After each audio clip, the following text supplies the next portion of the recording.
Greetings and salutations, everybody. Welcome to the best damn movie-related show on the planet, the John Campea Show, coming to you from right here on my YouTube channel, brought to you by Butthole Soap, brought to you by Ray Aura. It's some conversations that go on behind the scenes. No, really brought to you in part by our friends at Mint Mobile. I am, of course, your friend. No, I'm not going to explain that at all to anybody. I am, of course, John Campea, and it is an awesome honor and privilege, as it is every day, to have you, our international friends, gather around as we talk about our favorite things in the world, movies, movie news, TV, and streaming, and all sorts of good stuff. Guys, it's Friday. Congratulations to making it through to the end of another week. May you have a wonderful weekend planned ahead of yourselves, filled with relaxation and fun. We're joined today, of course, by one Mr. Robert Meyer Burnett. Beside him is the wonderful Chris Carr. Back there, purveyor of Butthole Soap, Mr. Ray Aura. Beside him, of course, running the show today is Jonathan Voico. And beside him is Taylor Gonzalez. And most importantly, you guys are here. Thank you so much for being here and making this show a part of your day. Here's how today's show is going to go. We're going to break it into two parts. First part of the show, we're going to talk about some predetermined topics. Then the last part of the show, we're going to take your live comments and questions. When we get to the end of the main topics, we'll announce that we're opening up the super chats. We only leave them open for just a couple of minutes when we do. So fire in your thoughts, theories, opinions, and questions, and we will address those in the last part of the show. All right, guys, we got a lot of stuff to get to here today. So let's just dive right into it, shall we? And we're going to get started with this. Coppola, Scorsese, Spielberg, Tarantino, Swift. Yes, ladies and gentlemen, Taylor Swift. It is now being reported that she who rules the music industry, I mean, if you had any doubt who was the true ruler of the music industry, did she not at one point, just a little bit ago, hold all top 10 spots on the top 10 charts? Yep. That has never happened in music history before, right? No. I believe that has never happened in music history before. If you then still had any doubt, she sold out SoFi Stadium like 4 or 5 nights in a row. This is a 70,000 seat stadium. Sold like 4 or 5 nights in a row without blinking, and around the world, crashing Ticketmaster, bringing Ticketmaster. Making $1 billion doing it. Mm-hmm. I mean, it is crazy. And she is the one who I believe was about 13 years ago, talking to my friend Chuck Norris. We said, what do you think of Taylor Swift? About 13 years ago. I said, she's good, but no one's going to remember her a year from now, 2 years from now. She's not going to be ready. Yeah, that one aged like milk.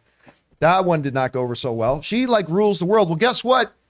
Ruling the music world ain't enough for her. She wants to rule the movie world because according to Variety, Taylor Swift is going to be directing her first feature film for Disney's Searchlight Pictures. Yeah, that's coming up. This comes to us from the folks at Variety who wrote this. Taylor Swift will be making her feature film directorial debut with Searchlight Pictures. The singer-songwriter and director has written an original script, which will be produced by the Oscar-winning studio behind Nomadland and The Shape of Water. Other key details, like a plot and casting, are being kept under wraps until a later date, but landing the project from one of the world's most successful musicians is a coup. Taylor is a once-in-a-generational artist and storyteller. It is a genuine joy and privilege to collaborate with her as she embarks on this exciting new creative journey, said Searchlight Pictures president David Greenbaum and Matthew Greenfield. All right. Now, Taylor did a short film recently. I can't remember. I'm sure, Taylor, you remember. What was the name of it? It's called All Too Well, and it has Dylan O'Brien and Sadie Sink. Okay. So not a bad little cast. And it was pretty good. Short film. Really well done. I'm not going to pretend that I saw it, because I'm older than 12, but from everything that I've heard, you really like this story. It's pretty good.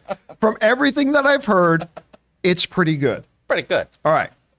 Now, how somebody wrote into me this morning on social media and asked me, how do you feel about Taylor Swift being given a movie? You know what? It may surprise you. I feel perfectly fine about it. I really do. And here's why. Because one of the things that I've always said, like, and this was true with Simon Kinberg. You know, Simon Kinberg, who was big in the comic book movie space, whatever, he had never directed a film in his life. And for his first film, they handed him a big tentpole potential blockbuster film in X-Men Dark Phoenix. And as much as I love Simon Kinberg, and I really like Simon Kinberg a lot, when they first announced it, said, whoa, this is a mistake. You don't give somebody a huge tentpole blockbuster as their first. I don't care what else they've done. You don't just hand them a huge, $200 million blockbuster thing as your first film ever. It's a mistake. You should do smaller films first, cut your teeth a little bit, build up to something like that. Well, isn't that exactly what Taylor Swift is doing here? I mean, she went from directing, she's done some music stuff as well, obviously, but then she directed a short film, and now she's going to do not an X-Men movie, not the next MCU project, not the next Star Wars movie, not Top Gun Retirement Home 3. She's doing a small indie film on a small indie studio that based on something she wrote herself. Listen, I'll tell you what, not only do not mind this, if she wants to get into directing, and if a studio thinks she's got that storytelling gift, this is exactly the way to do it. I'll go so far as to say this is the model for how stuff like this should be done. So, whereas I'm sure a lot of people thought I'd be like Raven mad, like, why is she getting directed? No, this is the right way to do it. I think this is, I'll pull out the P word. Perfect. Oh, no. Oh. No, not that P word. It is perfect. Don't pull out the P word. The P word and pull out should never. No, I don't know. It's perfect. This is the perfect way to do it. And listen, if she does have the chops, this is the place to find out. Not with a $150 million movie. If she's got it or doesn't have it, this is the place to do it. So yeah, I'm actually all for it. Anyway, Rob, you heard about this story about Searchlight taking a gamble a little bit on Taylor Swift here. What do you make of this? I think it's fantastic. I mean, Taylor Swift is an incredible powerhouse. I mean, she's done things like she got screwed over on her own albums, so she re-recorded them. Yeah. So she could own them. Listen, that was a boss move. That was boss. The thing about Taylor Swift is, in terms of she is a self-made individual, and the fact that she did what any first-time director does, auteur, writer-director, you write a script, you try and get it financed. I mean, I did the same thing. I'd never directed a movie. It was impossible to find financing for my film. She's Taylor Swift. She can get the money she needs. She can finance it herself, but you never. She can reach into one of her 40 purses and pull out enough change. Of course, to make but I mean, there is no reason. I'll tell you something. If there were 100 people if I was a producer and there were 100 people in front of me that all had scripts in the same budget range, I'd bet on Taylor Swift. She's already worked on music videos. She's directed. She's been around entertainment industry professionals. She's been in huge movies, even though she was in Cats. But she was there. So was Judi Dench. I mean, we'll forgive her. I mean, and she's worked with people. I mean, she knows her way around a set. It makes perfect sense as a creative entity the way she is. I think it's fantastic that she's going to make a movie. I hope, look, my man Tom Ford, who's a fashion designer, he directed A Single Man, which was heartbreaking and beautifully made. And who would have thought a fashion designer could make a great movie? Well, he did. So I think of all the people, Taylor Swift, I'm actually, not only do I think this is a great idea, I'm really excited to see how many of her ex-boyfriends get pilloried in whatever plot she has come up with. Because that's what she did in a short film. And I'm telling you, I think half the men in Hollywood are cowering in fear right now under their beds. I'll tell you what, you brought up a point I was going to bring up later, but I'm glad that you did. There is an intangible quality. Look, I'm obviously not the world's biggest Taylor Swift fan. I'm not the target demographic for most of her music. That being said, there's an intangible quality about her where, to quote DJ Snake, she is a born winner, a Jordan 23. It's all she does. Right. She sets out to do something. You go all the way back to the beginning of her career. She sets out to do something and she conquers it. And that's all she does. She just wins. Everything she approaches, she succeeds at, and she wins. Then she moves on to something else. She wins. She had Bozo, Kanye West, come on stage when she was trying to accept an award, cast all types of shades on her. Guess what? She'll outsell him 10 times over today. Like, all she does, she has this winning quality about her that she just owns everything she does. You've got to respect that. But I think importantly, as an artist, she's an incredible artist that has a real voice. And again, from a producerial capacity, can you imagine if she's in there pitching the movie and the studio says, well, who do you think you can get to be in this movie? And her answer is, anybody I ask. Everyone. Yeah. Like she could Gary Oldman that from The Professional. Everyone. Yeah, it's true. Chris, you hear about this. I mean, it really isn't even surprising hearing that Taylor Swift's going to direct a movie for Searchlight. What's your take on it? I mean, when I saw some people on social saying, really, she's going to direct? Yeah, she's been directing. And this is the trajectory of most directors. Mick G, David Fincher, Antoine Fuqua, they all started out doing music videos. That's how so many people cut their teeth. Right. So I don't understand why there is this disconnect because she happens to be a musician. She's also somebody who's doing the trajectory that is very traditional for most directors. So I think it'll be a really, really fun journey to see how she moves her art from, music to doing a grander feature film. She's a great storyteller. She's a powerhouse in Hollywood. I think it's going to be awesome. I bet she's going to be a better film director than Madonna was. Remember, Madonna's directed movies too. I mean, that's not a high standard per se, but I mean, you brought again another great point. I mean, that's got to be another attractive thing for Searchlight is that they literally know she could probably get on the phone with anybody and get anybody to work in this movie for SAG rate. I mean, that's the other thing. Not only could she probably get on the phone and get Ryan Gosling to come down and do it, she could probably get Ryan Gosling to come down and do it for like a tenth of what his $10 million asking price is. And I have to say, I mean, in terms of, I'm always looking for authorship. Whatever story that she's come up with, I bet it's deeply personal. I bet it's heartfelt. And it has, let's talk about how big that opening weekend's going to be. But will it? Because we've seen before that just because somebody is really big in one thing, we have seen many times that doesn't automatically mean that translates into some kind of box office success. Oh, I don't know, man. Look, I'm all in on Taylor Swift. It's going to be that whole weekend is going to be Swiftish. Okay,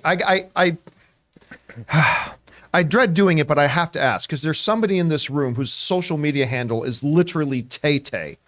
So Taylor, I don't know. Are you pleased with this development? I'm really happy for her. I have to support my fellow Taylor. It's so funny though because people all the time ask me if I'm named after Taylor Swift. She's only a year older than me, so the answer is no. I'm actually named after James Taylor. If anyone knows who that is, shout out to James. That's great. But I am so excited for Taylor Swift. How old do people think you are? I don't know.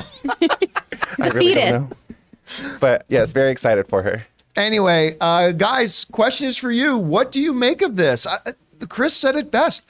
This is the traditional route a lot of directors have taken, and they're doing it the right way. They're not throwing her a $150 million mega project. It's going to be a small, more personal thing. I actually think this is the right way to do it. How do you guys feel about this? Whatever your thoughts are, jump down into the comment section below and leave those thoughts there. All right, guys. With that down, let's move on to another off the top here, shall we? And that one is this. Now, of course, we've talked a lot about Black Adam lately, and right now there's a big he said, she said in the accounting departments of various major outlets going, did it make any money? Did it not make any money? The truth is probably somewhere in between. But this was a movie that had a lot of problems that I still had fun with. I enjoyed Black Adam. I walked out of it with a smile on my face, wishing they had done a bunch of things better, maybe had all different writers, maybe like all that kind of stuff, but whatever. I had fun with it. It was good. And I'm definitely going to watch it again when it comes out on streaming. And now we actually have an official release date for it on streaming. According to reports coming out now, they are saying that the movie Black Adam will debut on streaming. I believe they're saying December 16th, which is 1 week from today. So apparently 1 week from today, we're going to be Black Adam will be available on HBO Max if you're an HBO Max subscriber, which I am. That's going to be coming out there. And it's going to, once something comes out on streaming like that, that's kind of the end of its that's the final stage of the lifespan of a movie. You hit streaming, there's nothing else to do after that. And I think it's probably going to raise up the same questions again about what went right with this movie, what went wrong with the movie. I feel like we've been doing a post-mortem on Black Adam for weeks and weeks and weeks and weeks now, ever since the movie came out. At the end of the day, though, again, I've seen this movie now 4 times. And again, there are things in this film that just make me smack my head to say, how did nobody think of this?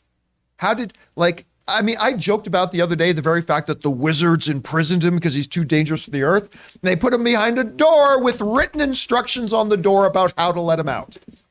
And, where are we going to, what's the name of the damn crown again? Crown of Oompa, whatever it's called. You know what we're gonna do? You know what we're gonna that's what it was. Oompa, that's right. In the original script, it was called The Crown of Oompa. Insider info. So where are we gonna hide this? Where are we gonna hide this? Craig, you'll encase it in granite and bury it 1,000 feet deep. No, you know what we're gonna do? Let's build this big structure and have this big shining light from the sky come down as this crown floats in the middle. Never let anybody find it. Here it is. But the whole movie is filled with stupid things like that. Just utterly ridiculous things. But Dwayne The Rock Johnson does what Dwayne The Rock Johnson does. He comes out on screen, he captivates you with his charisma, and he makes it work. Like that one joke where he catches the guy he thinks kidnapped the kid, and he literally throws him 5 miles, and then you see him come crashing down on a mountain. It's like, did you bring in the prisoner? And you see Dwayne Johnson, he didn't make it. Like, it's saying it only the way Dwayne Johnson can. So that despite the fact that he's like a misbehaved kitten. You know, you come home, your furniture's scratched up, they knocked a plant over the thing, they make a disaster of your house, but then it just looks at you and purrs, and you're like, how can I stay mad at you? That is Dwayne Johnson in Black Adam. I got to wait a minute. How would you know anything about a kitten? Yeah. I grew up with cats. That's why I learned to hate them. Okay.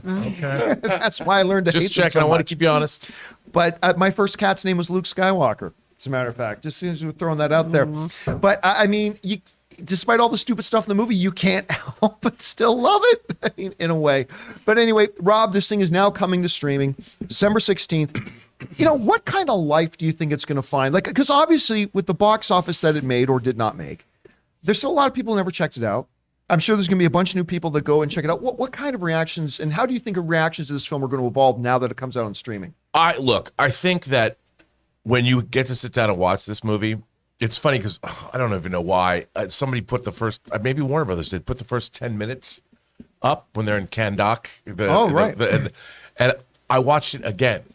I was just there. I'm like, I mindlessly found myself watching that entire 10-minute sequence where you see the kid, the workers' revolution, whatever. And I watched it, and I'm like, I like this, and I'm like, I wish that they had the whole movie because I would have watched the Justice Society stuff. And as dunderheaded as the movie can be, it is fun to watch. And during the holiday season, I wouldn't be surprised if that movie gets watched a lot by a lot of people. I mean, there's a lot of competition, but the movie's it's watchable. It's It's a movie. I mean, but it's fun. It's beautifully made. It's got good effects for the most part. Here's my concern. My concern is the people who have not watched this movie yet. My concern is they're going to have their first viewing experience with it on a TV, because the stuff about this movie that makes it fun, the grand action sequences, I don't think it's going to hit people as positively as it did for those of us who watched it on a movie screen, because that was a really big thing. Anyway, Chris, it's now coming out on HBO Max. Do you think this is going to change? I mean, it's weird to use this word so shortly after coming out in theater, but do you think its streaming life will change the legacy of this film or how it'll be remembered? How do you think people are going to look at it? I think potentially can. We talked about this a few weeks ago with Forbes talking about how this was topping the VOD charts and how people, once they could just buy it in their homes, were doing it. And that just also tells me this is a movie people weren't inconvenienced enough to go see. It was just, I'll wait till it's at home. And I do think a lot of people are going to tune into on streaming. My parents are those people. My dad let me know, over the holidays, I'll probably catch up on all those DC movies that you like so much. I think a whole bunch of people, probably, upper 60s, are going to give these a go. And that could, show that maybe there's another audience that could view this. Maybe they could make some changes for the next installment of this and make some adjustments. If there is a next installment, I'm sure there is. But I mean, at the end of the day, it was just kind of a letdown. And despite all the creative accounting anyone wants to do, numbers don't lie. And this just wasn't well received. Hopefully people enjoy watching it at home while they're, trapped with their relatives. But you know what? If you do a director, and I hate director's cuts, but you do a director's cut of this. Cut out all the kid scenes. Cut out all the kid. Cut the kid out. Shorten this movie by about 18 minutes. You cut out that kid. And I'm sorry, but and I'm going to spoil something that happens in the end, although it has absolutely no impact on the overall plot of the story of the movie. So the big bad guy raises the armies of hell. This is the part that there are many things that made me roll my eyes in this movie. but they summon the armies of hell. Oh no, the world's really in trouble. Yeah, except here's what the armies of hell are. Any average pedestrian in the street with a stick, so much as hits them with the stick, they turn into a pile of ash. I'm like, I think the world's okay. I think this army of hell, not a big threat. But I mean, you do a director's cut, take out every scene with that kid, and then you take out that pointless armies of hell thing. You've got like a 30% bump on the Rotten Tomato meter right there, I think. I know, guys, question is for you. Now that Black Adam is coming out on HBO streaming, we're going to get some people probably see who haven't seen it yet. How do you think the overall legacy of this film and how people are going to look at the film may or may not change? Are you looking forward to watching it on HBO Max? With all my complaints, I admit I am, because I still think it's fun. Whatever you guys think, jump down to the comment section below and let us know your thoughts. All right, guys. With that down, we're going to take a break here for a second and thank one of the sponsors of today's show, our friends at Manscaped. Guys, we want to take a second to thank a sponsor of this video, Manscaped. This holiday season, I'll be giving thanks to our friends over at Manscaped. Everyone loves turkey and stuffing, but you'll be looking like dessert with the help of Manscaped's Performance Package 4.0. The leaders in below-the-waist grooming have blessed you with the ultimate Thanksgiving dinner topic. Tell your in-laws about your new cutting-edge ball trimmer and gift yourself or the man in your life the ultimate men's hygiene bundle. Trim up your pumpkins by going to manscaped.com and use the code Campea for free shipping and 20% off. And this year I am so thankful for Manscaped because like most of you guys, I used to use Neanderthalic Dark Age methods to trim my balls. Not anymore, thanks to Manscaped. It's time for all of us to give thanks to Manscaped Performance Package 4.0, or as I like to call it, the perfect package for your package. Inside, you'll find their Lawnmower 4.0 trimmer, Weed Whacker ear and nose hair trimmer, Crop Preserver ball deodorant, Crop Reviver toner, Performance boxer briefs, and a travel bag to hold all your goodies. The heart of the package, their Lawnmower 4.0 trimmer, features a cutting-edge ceramic blade to reduce grooming accidents thanks to their advanced skin-safe technology. So get 20% off and free shipping with the code Campea at manscaped.com. That's 20% off with free shipping at manscaped.com and use the promo code Campea. Be thankful this holiday season for the best gift of all from Manscaped. Your balls will thank you. And thank you to our friends at Manscaped. If they had it on the set of Black Adam, it would have been even better. For sponsoring this episode of the John Campea Show. Maybe Dwayne used it on his head. I don't know. Look good like that. Anyway, guys, with that down, let's now move on to our Mint Mobile hotline question of the day. If you guys have a question for the show and you'd like to hear your sultry voice on our show, go ahead and call our hotline anytime at 951-268-4259. And our question today has something to do with one of my favorite topics, Henry Cavill as Superman. Hey, John, this is Cannon Smith calling from Wisconsin. I'm just wondering, why would they announce Henry Cavill as Superman, coming back as Superman, and then all of a sudden rechange everything? You know, if they were going to do the reboot route. Just wondering, let me know. Thanks. Bye. All right, Ken, thanks a lot for sending that in. And you know, look, we're going to be talking more about the whole fallout, what's going on at DC right now, the changes that may be coming, the changes that may not be coming. We're going to be talking about more about that a little bit later. But, you know, in the last 24 hours, since we talked about this story of, you know, the reports coming out that Wonder Woman 3 is canned and, you know, that they're looking at maybe rebooting the entire DC thing, a lot of questions come in. It's like, well, wait a minute. As Cannon just mentioned, why would they announce that Henry Cavill is coming back as Superman and then it feels like in the next breath announce that that's dead and gone? And also what I see a lot of on social media is, well, man, the man, and somebody brought it up on the show yesterday, the man left Witcher for this, and now this thing's gone, and all that kind of stuff. All right, I feel like there's a few things that need to be clarified. The first thing we need to clarify is this. Why would they announce Henry Cavill is back as Superman? Pause right there. They never did announce Henry Cavill was back as Superman. Henry Cavill got on social media, my boy Blue, Henry Cavill got on social media and said, I'm back as Superman. Dwayne "The Rock" Johnson went on social media, on Jimmy Fallon, everywhere he could, and announced that Henry Cavill was back as Superman. But one group that never said Henry Cavill was back as Superman is Warner Brothers. Warner Brothers never said he was back. And by the way, I mean, it's semantics, but if you really look at what Dwayne Johnson and Henry Cavill said, it very well could be that they were just saying that he was back for Black Adam. That's how I took it. Because he was back for Black Yeah. Adam. Just for a moment, but he was back for Black Adam. So, number one, they never did announce that he was back. Number two, let's touch on the Switcher thing.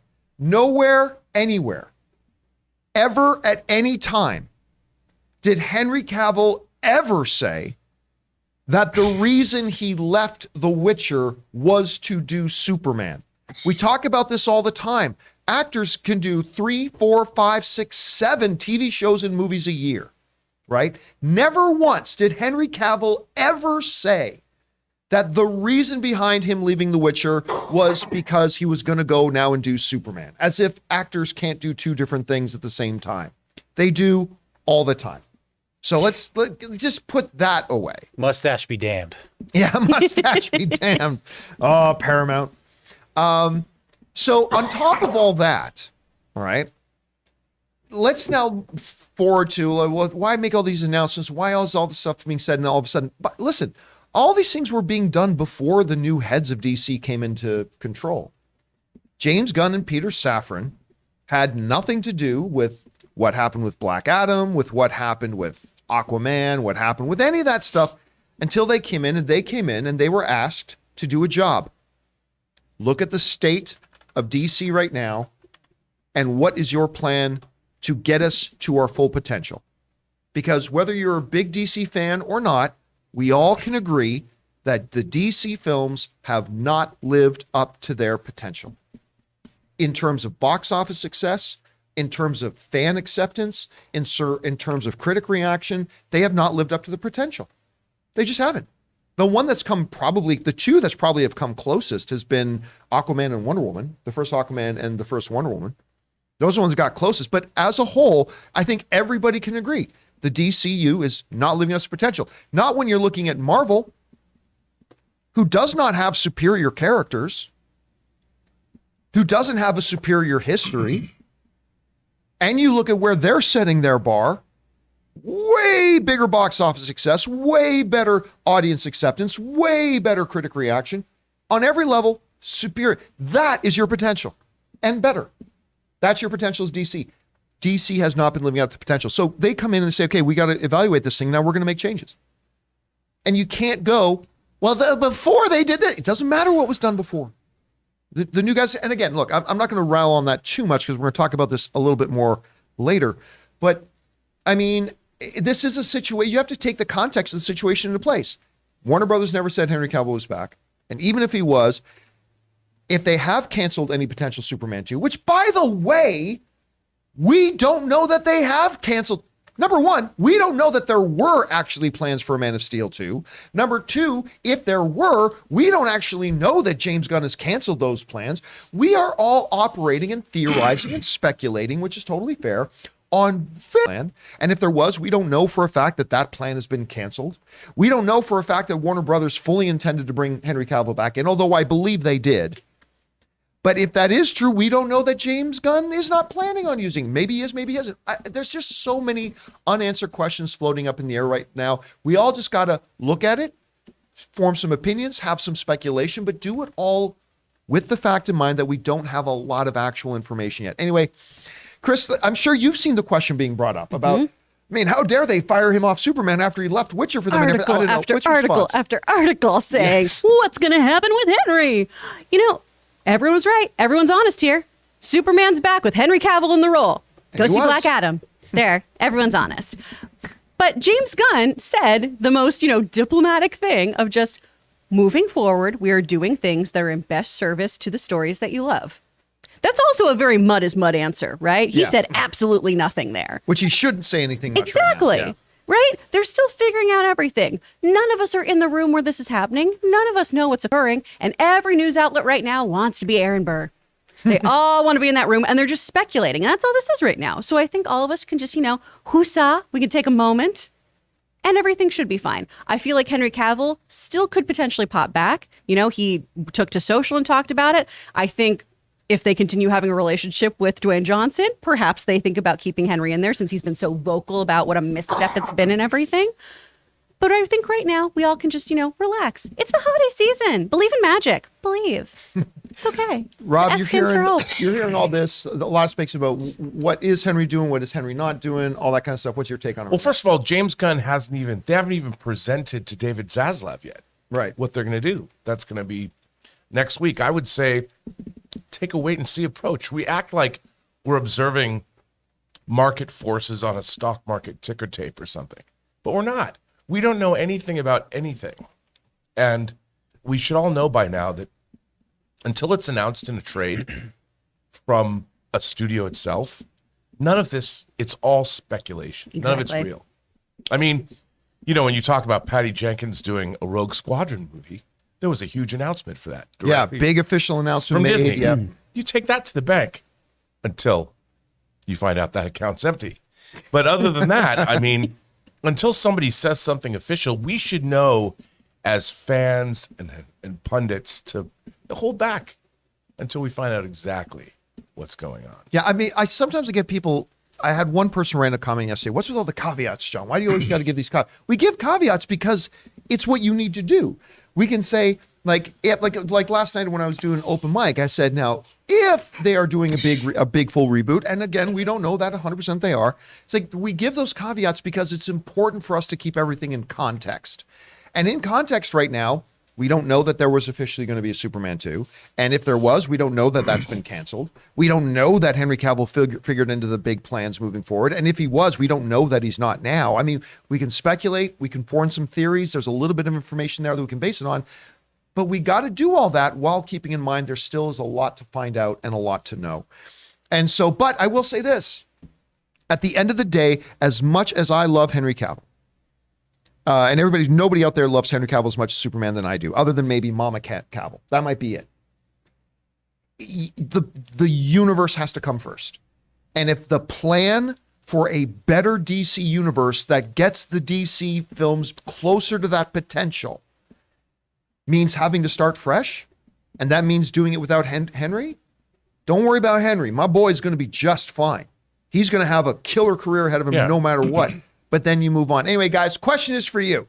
How would you respond to this question? Like, where do you think ultimately is going to happen with Henry here? Do you think he's in it? Do you think he's not? Do you think you got to have him in it no matter what? Do you think, hey, man, listen, if it's for the betterment of the story to move on, then maybe you move on. Whatever you guys think, jump down to the comment section below and let us know your thoughts. All right, guys. With that down, let's move into our main topics here today, shall we? And how do we select our main topics here in the John Campea Show? Well, that's easy. You guys come up with our main topics. See, whenever you come across a big topic, issue, or story that you guys feel we need to cover as a main topic here on the show, just go anytime 24/7 to www.thejohncampeashow.com/contact. Once you guys get there, you're going to see a form. Fill it out with your topic or question. It's absolutely free. Hit submit, and then maybe, just maybe, you might see your submission featured as a main topic here on the John Campea Show. With that down, Chris, what is our first main topic today? Our first topic comes from Drew. Hey, crew, did you guys see the new Mario clip from the Game Awards? I have to say, I wasn't a fan of Chris Pratt's voice in the 2 trailers, but hearing it in context, I'm definitely coming around. Everything else looks incredible. The score, the animation, the way they've integrated the game mechanics into the world. What are your thoughts? Thanks, and as always, bring on the filthy. All right, thanks a lot for saying that in, Drew. And yeah, we've been talking a lot more about this Mario movie than I ever thought we would be. But, they put out that first little teaser. And that started with Bowser attacking the city, the Penguin City, which, do you yield? Which is one of the best lines ever. And we all thought it looked great, but there were some concerns about Chris Pratt's, the voice choice they made. Then they put out the first trailer, and we were like, well, damn, if that ain't charming, if this isn't delightful. It had the music notes, it had the nostalgia, it had all that kind of stuff. Now, the Video Game Awards came out yesterday, which is really just one big 5-hour-long commercial for video games, and whatever, that's fine. And Keegan-Michael Key comes out, and he introduces the first clip from the movie that they were going to show. And if I wasn't already kind of sold by that last trailer, I'm going to tell you right now, I have moved beyond being curious about the movie to being interested to mildly looking forward to it. I'll tell you what right now, after watching that clip, I'm there. I'm excited. I am excited to watch this movie now. Like everything from the charming characters as they're wanting, the voice is great. Listen, we got to hear a little bit more of the Chris Pratt voice in context. And I said during the main trailer when it came out, I said, you know what? I'm starting to warm up to the voice. In this clip, I'm like, yeah, I'm there. I'm good with the voice. It may not have been the voice I would have picked, but now hearing a little bit of that new, little hints of the New York or Italian in there, I'm like, you know what? Yeah, I think this is going to work. Because again, I've said it before, as an Italian, I couldn't have watched a full feature-length movie of, oh no, Mario the best. I couldn't. You have. It's called House of Gucci.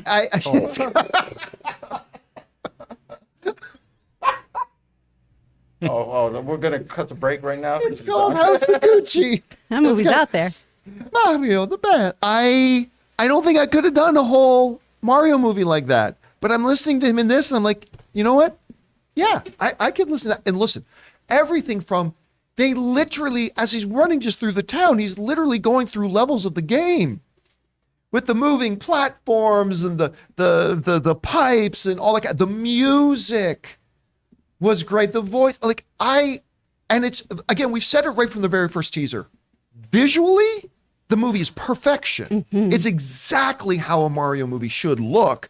And I'll tell you what, who knows, maybe the movie be hot garbage, but I'm loving what I'm seeing. Chris, you had a chance to see this first full clip they put out from the Video Game Awards. What did you think about it? Oh, it's so charming. It's so adorable. The fact that the antique store is selling the hammer from the 81 game, that I'm like, was come so on. And that the on the awning, it's an 8-bit sign. Mm-hmm.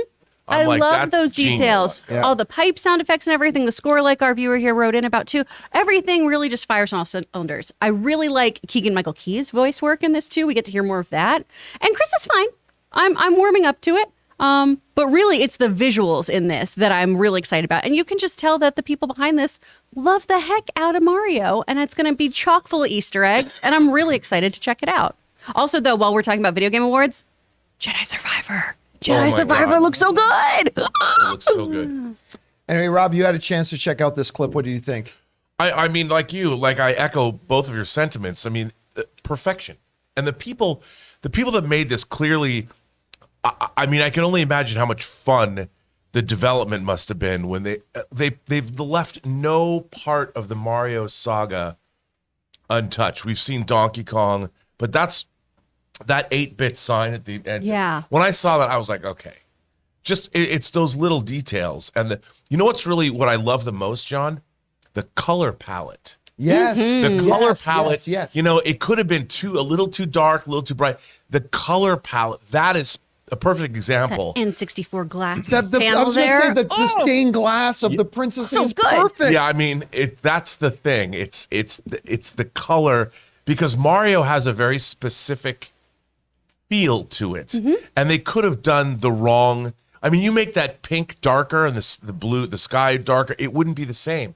And they knew. I just again, Zack Snyder's authorship. Super Mario Brothers. That's Snyder's. Dawn of Plumbers. But Darker, that more gray, but, desaturated. but that's what I mean. You wouldn't want to. That would have been terrible. No, it looks like this. They have nailed this. The only thing that I wonder about is the story. Yeah. I mean, the story still has to be great. It can't just be a collection of game moments. Hopefully, it's going to tell a new story that in itself advances the Mario mythology. All right, guys, the question is for you. Did you have a chance to see this clip of Mario Brothers from the Video Game Awards? If so, what did you think of it? Maybe you've been all in on this movie from the day they announced it. Maybe you haven't been. Have you been warming up to it with all the promo material? Maybe you're still not interested. Whatever you guys think, jump down to the comment section below and let us know your thoughts. All right, guys. With that down, let's move on to main topic number 2, shall we? Chris, what is our second main topic today? This one comes from Xavier Morris. Your good Canadian boy is at it again, John. Just saw that in an interview promoting Avatar: The Way of Water, James Cameron couldn't resist slamming Marvel again, saying that effects in his movie are superior to anything Marvel is doing. And he said Thanos doesn't even come close to the effects of the Na'vi in Avatar. Why do you think he keeps making these comments? Thanks. All right. Thanks a lot for writing that in, Xavier. And look, my good Canadian kid, James Cameron, he who never fails, does nothing but crank out the biggest hits the world has ever seen, just succeeds in almost every genre he touches. He's amazing, but he has had a history of late saying some really stupid things. Things that were unnecessary for him to say, whatever, particularly targeting comic book movies that just come across as a wee bit of a spot of jealousy tea, if you will. That's the way it's come across. Now, of course, there's some new headlines going around about him slamming Marvel again. But he didn't really. He actually really didn't. I get it. I've seen the headlines, all that kind of stuff, but he really didn't slam Marvel at all. As a matter of fact, at the beginning of the interview in question, he actually starts off the interview by saying, now, before we get going, I just want you to know, I'm not going to say one negative thing about Marvel or DC films. I love those movies. Now let's proceed. He actually made sure he said that at the beginning, which I thought was refreshingly self-aware of him to do. Yeah. Now, they then did ask him about comic book movies. And they did ask him about the fact that so much visual effects work is being done in so many comic book movies. And that's the context of the comment. Now, this is what he then said. This comes from the folks over at Variety, who wrote the following. A reporter, Brandon Davis, who's very good, asked Cameron if any of the visual effects breakthroughs coming out of Marvel movies and the comic book movie world have motivated him to raise the bar. To which James Cameron responded, obviously, the big comic book films have been driving the sheer volume of the industry. The rising tide of technique raises everybody together. It gives you higher quality artists, more tools and plugins and code to use. You've got more talented people writing code out there. So it improves everything. That said, Weta Effects, as it's now called, is the best, right? Industrial Light and Magic does great work, but when it comes to the kind of emotive facial stuff that we're doing, Thanos, come on, give me a break. You saw Avatar: The Way of Water, not even close.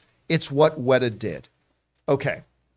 Now, I can understand the sexiness of the headline to say, James Cameron slams Marvel. Well, there was nothing insulting in there at all. He's actually saying, you know what? The comic book movie industry has raised the bar. It's pushing the limits of visual effects. It's creating more artists involved in there, smarter people writing code, all these things. And it's the rising tide raises all ships. It's helping the whole industry.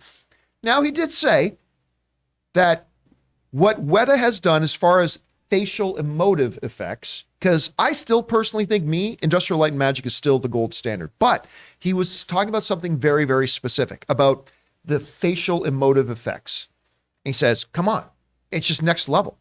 Like it's way beyond what they did with Thanos. After he just finished complimenting what they've been doing for the visual effects world, he said, what Weta did here is even way better. It's not even close.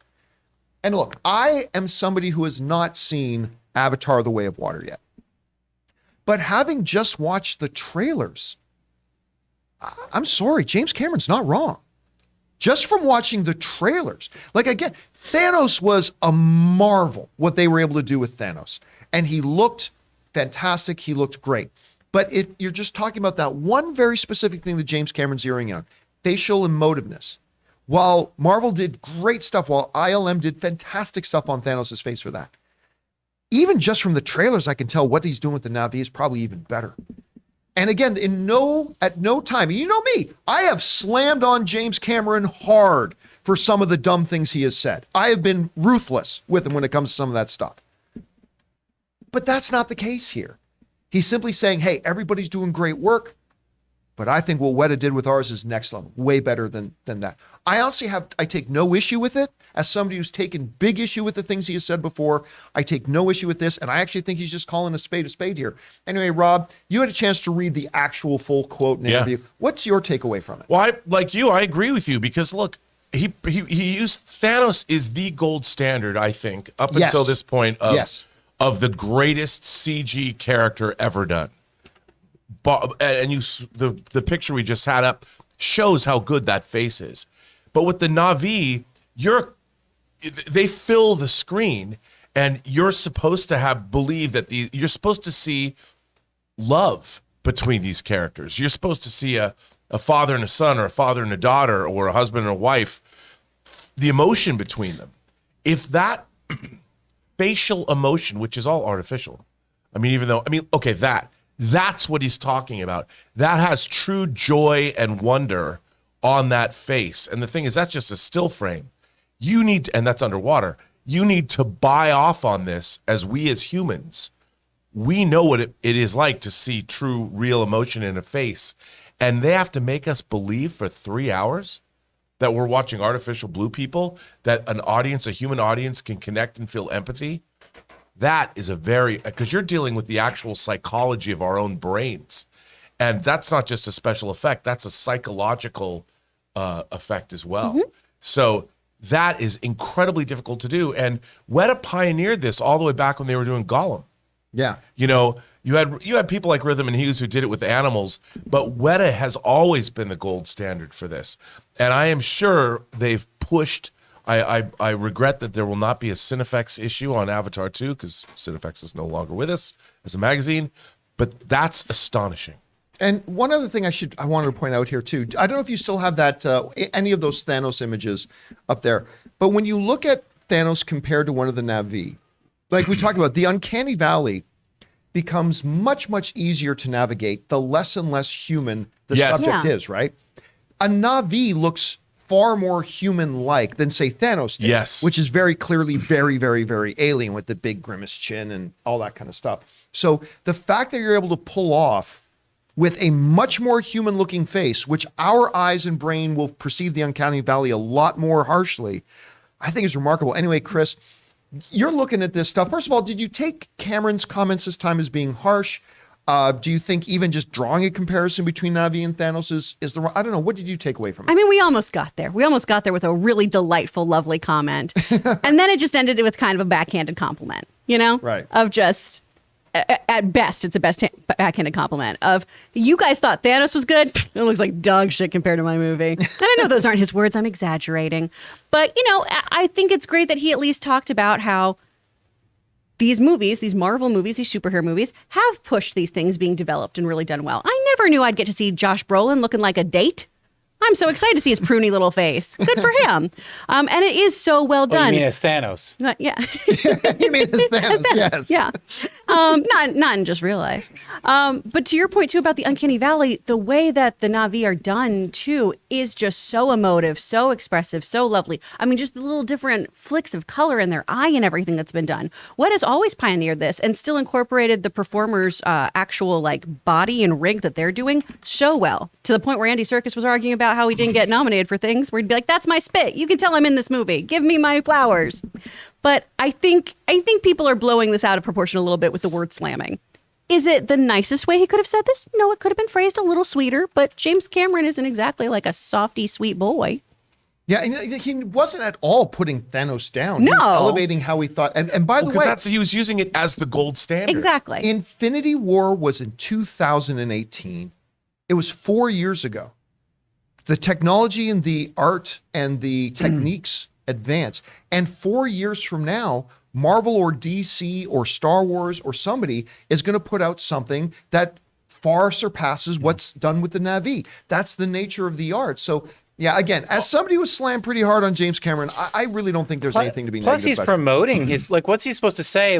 Oh, well, my movie that's about to come out and cost me a lot to make, it doesn't look as good as Thanos looked years ago. And the interviewer specifically asked him the question of comparing it to the Marvel. He's going to promote stuff, his right? film. They specifically asked him that question. Also, people have to remember that James Cameron himself has been at the forefront of pushing effects research and development for the entire motion picture business since post Aliens. When they did the pseudopod sequence, the water probe that's in the abyss, that technology directly led into the T-1000. Yep. And then the Jurassic Park, the ability to do photorealistic dinosaurs in Jurassic Park. So it's Cameron who's always he's basically set the task for his effects people. We're going to do something that hasn't been done before. You're going to have to write new software. You're going to have to figure out how we're going to do this. I don't know how we're going to do it, but we're going to do it. And all the people, he leads the charge and they have to do this. So Cameron this has been going on for the better part of 30 years now. And Cameron has been the man who is forced all of this stuff into existence. It kind of feels like Martin talking about House of the Dragon versus Lord of the Rings, right? Rings of Power. Right. Of just, hey, isn't it cool that we both can try to make each other better? Yeah. Yeah. So I thought this was probably, listen, if I'm going to give Cameron all the shit, I'm going to give him kudos. This was the most diplomatic I've ever heard him sound. And I think the comments are perfectly fine. Anyway, guys, question is for you. What did you make of these comments in these interviews? Whatever you guys thought, jump down to the comment section below and leave your thoughts there. All right, guys. Before we move on here, we're going to take a second to hear from a couple of our sponsors here on the John Campea Show today. I love both of these guys. Raycon for their great earbuds that I use when I'm on my treadmill. Our friends at Athletic Greens for keeping me alive and healthy because I don't eat enough vegetables. Let's hear from our sponsors. Hey guys, we want to take a moment and thank the sponsor of this video, Athletic Greens. Now, I started taking Athletic Greens because I don't eat enough vegetables, and I was looking for a way to make up for that deficit in my diet of those vitamins and minerals that I really need in my system, and thank goodness I found Athletic Greens, and I literally take it every morning. You see, with one scoop of Athletic Greens, you're absorbing 75 high-quality vitamins, minerals, whole foods, source superfoods, probiotics, and adaptogens to help you start your day right. This special blend of ingredients supports your gut health, your nervous system, your immune system, your energy, recovery, focus, all the things. And my wife got onto it, and now she absolutely loves it. You know, tons of people take some kind of multivitamin, and it's important to choose one with high-quality ingredients that your body will actually absorb, like Athletic Greens. So right now, it's time to reclaim your health and arm your immune system with a convenient daily nutrition, especially heading into the flu and cold season. It's just one scoop and a cup of water every day. That's it. No need for a million different pills and supplements to look out for your health. To make it easy, Athletic Greens is going to give you a free 1-year supply of immune-supporting vitamin D and 5 free travel packs with your first purchase. All you have to do is visit athleticgreens.com/Campea. Again, that's athleticgreens.com/Campea to take ownership over your health and pick up the ultimate daily nutritional insurance.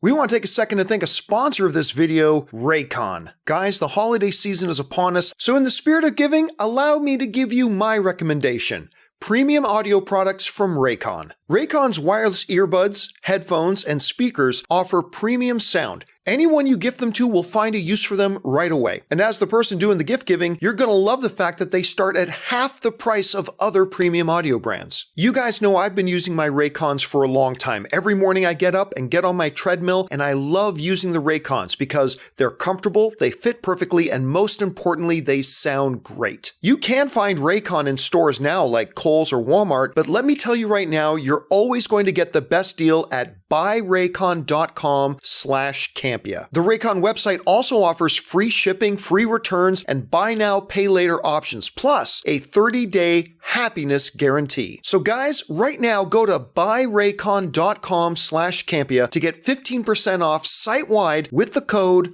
HOLIDAY, plus free shipping. That's code HOLIDAY at buyraycon.com/Campea for 15% off your Raycon purchase. buyraycon.com/Campea.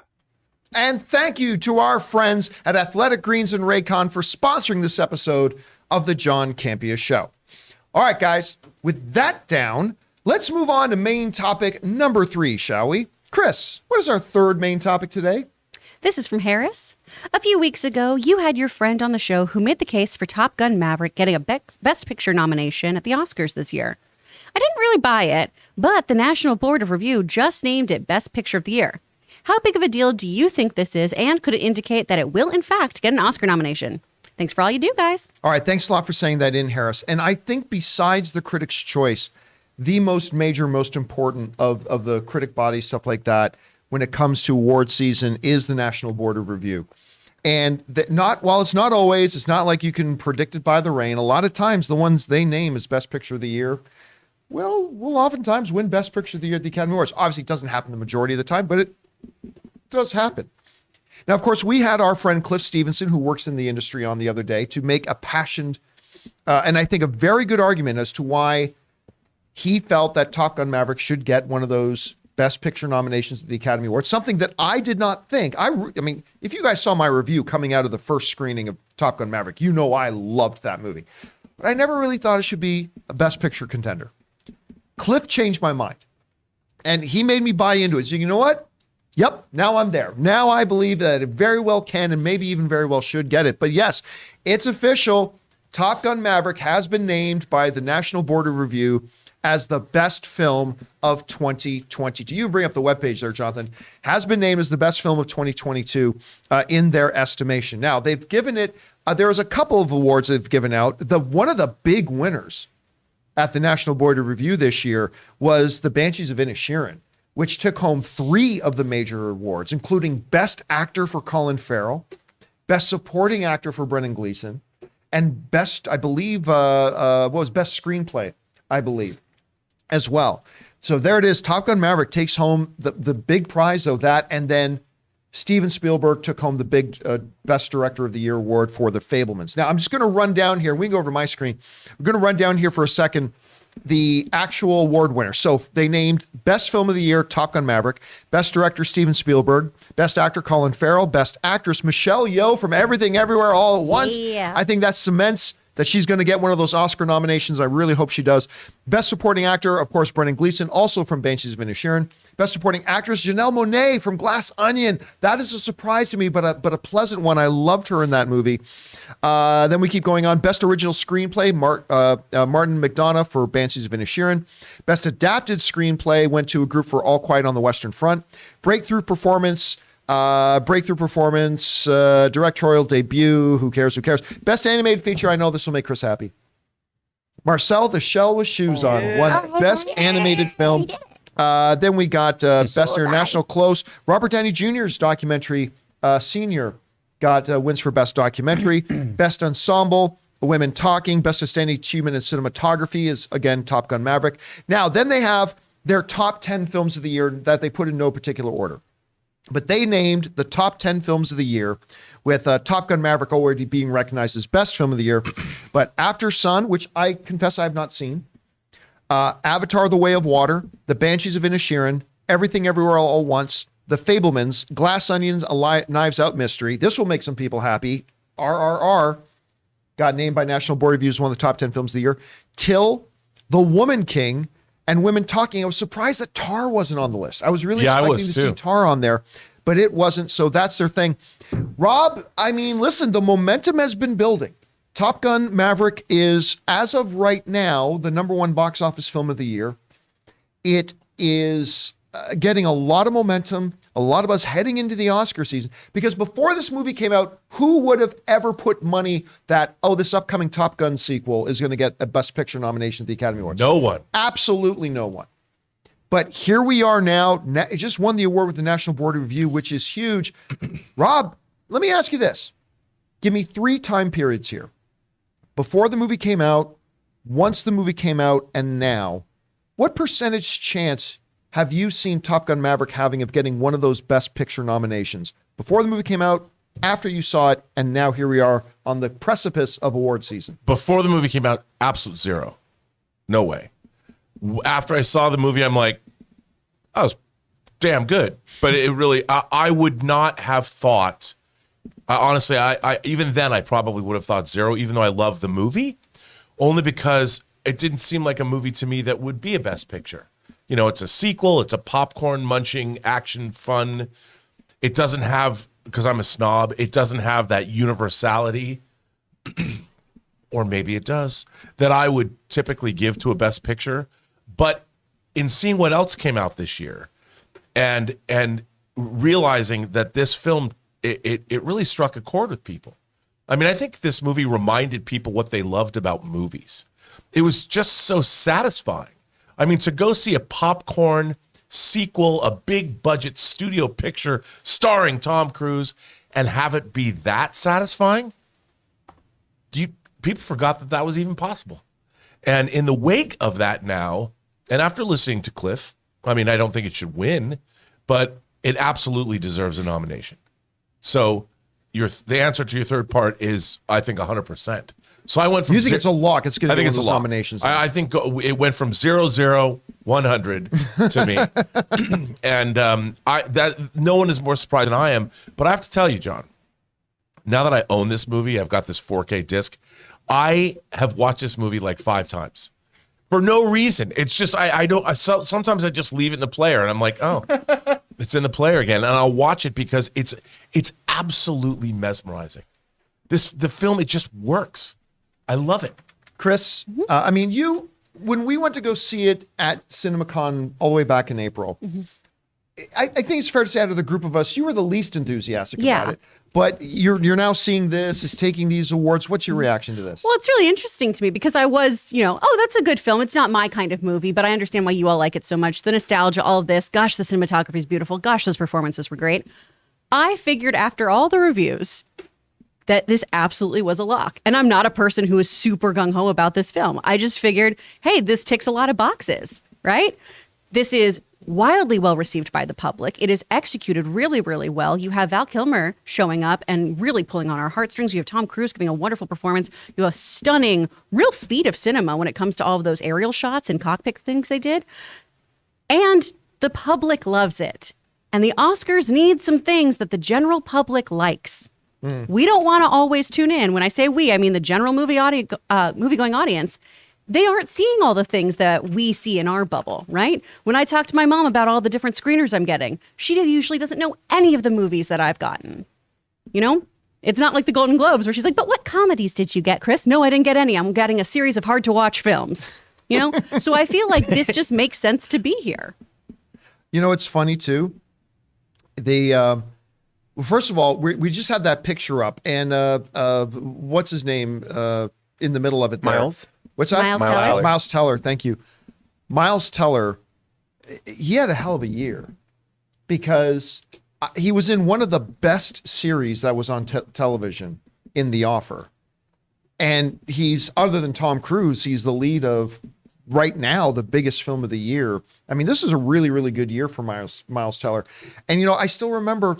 Because this is one of those things where every year there's like one of these where it's like there's one project I go, no, I don't think this one's going to work.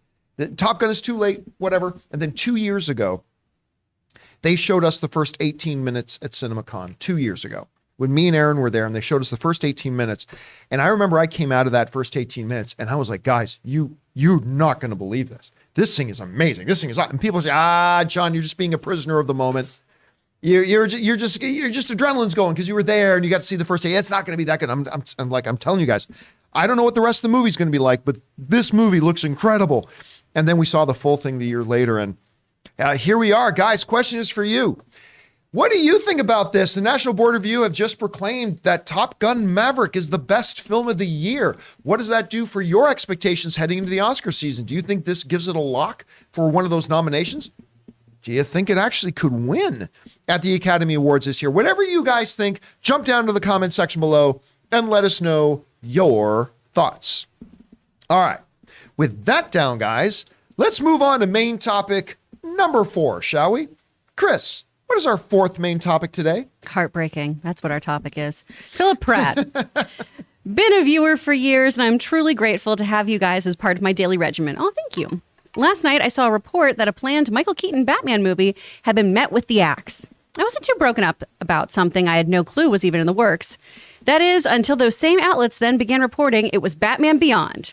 Could this be the final death knell for Terry McGinnis? Is this even real? And why doesn't Big Daddy John want us to have nice things? I don't know, Philip. I don't know. Bring on the filthy. Love you guys. I'm going to go cry in the corner now. Allow me a moment here to shower in the tears of all of you. No, listen, to be honest with you. I just put the intro on. Let me say this. Ever since Spider-Man No Way Home came out, or sorry about that, Spider-Man Into the Spider-Verse came out, I have been telling you guys that, yeah, I've been right for 10 years that they're not about to do a Batman Beyond film. But after Spider-Man Into the Spider-Verse came out, I say, you know what? The possibilities for a Batman Beyond project are now more possible than ever. I don't know likely, but more possible now than ever. And I want you to have things that you love. I don't Do know. you, John? I do. I want everybody to be happy and to get content they like and all that kind of stuff. I really do. Now, where's all this coming from? What's this all about? Well, here's the thing. Jeff Snyder, who has been, he's worked with us at Collider before, and he's broken some pretty big things lately. All have worked out. Jeff Snyder recently came out and just said that the screenwriter for The Flash, which apparently Warner Brothers loves, they had her do a script for a Michael Keaton Batman movie, and that they were going to go ahead with it, but that has been scrapped. Now, this is the specific thing. This comes to us from the folks over at Screen Rant who write the following. It appears Michael Keaton could have received his own Batman movie again as a spinoff from The Flash. As reported by the Hot Mic podcast, Jeff Snyder, The Flash scribe Christina Hodson had apparently been working on a new Batman film centered around Keaton's take on The Dark Knight.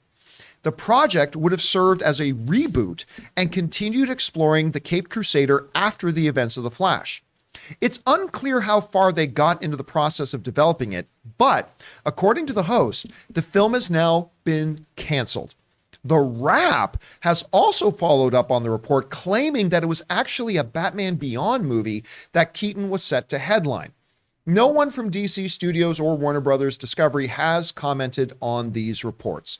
All right, let me run down this thing first. First things first. For people saying you can't do new Batman movie with Michael Keaton, he's too old. He's in his 70s. He is. And I might have agreed with you. Had I not seen the movie he did with Maggie Q a couple, like, year and a half, 2 years ago, I can't remember the name of the spy movie. The Protege. Protege? Yeah. Protege. If you watch Protege, and well, John, there was some stunt doubles. I don't care.